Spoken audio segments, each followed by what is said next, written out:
Hello বন্ধুরা, এই যে আজকে সানডে স্পেশাল করছি পনির বিরিয়ানি। পনিরগুলোকে পিস পিস করে কেটে নিলাম। কেটে নিয়ে পনিরটাকে আমি 1 ঘন্টা ম্যারিনেট করে রাখবো। টক দই আর সমস্ত রকম গুঁড়ো মশলা, ধনে গুঁড়ো, লঙ্কার গুঁড়ো, জিরে গুঁড়ো, তারপরে গরম মশলার গুঁড়ো আর একটুখানি আদা বাটা দিয়েছি।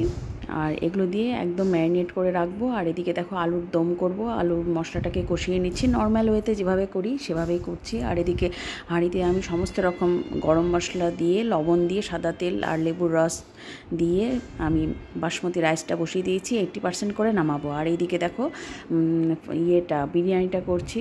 তেলে গরম মশলা ফোড়ন দিয়ে পনিরটা, সেই ম্যারিনেট করা পনিরটা ছেড়ে দিয়েছি। দিয়ে কষিয়ে নিয়ে তারপরে আমি ভাতের লেয়ার দিয়েছি, গরম মশলার গুঁড়ো, বিরিয়ানি মশলা, ধনেপাতা আর দুধে ভেজানো কেশর দিয়েছি।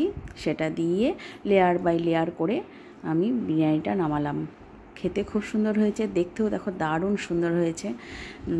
জাফরানটা দুধে 1 ঘন্টা ভিজিয়ে রেখেছিলাম, তাতে কালারটা খুব সুন্দর এসছে। আর এদিকে আলুর দমটাও অসাধারণ কালার এসছে। আর করেছি রায়তা, শসা কুচি, টমেটো কুচি, লঙ্কা কুচি দিয়ে রায়তা করেছি।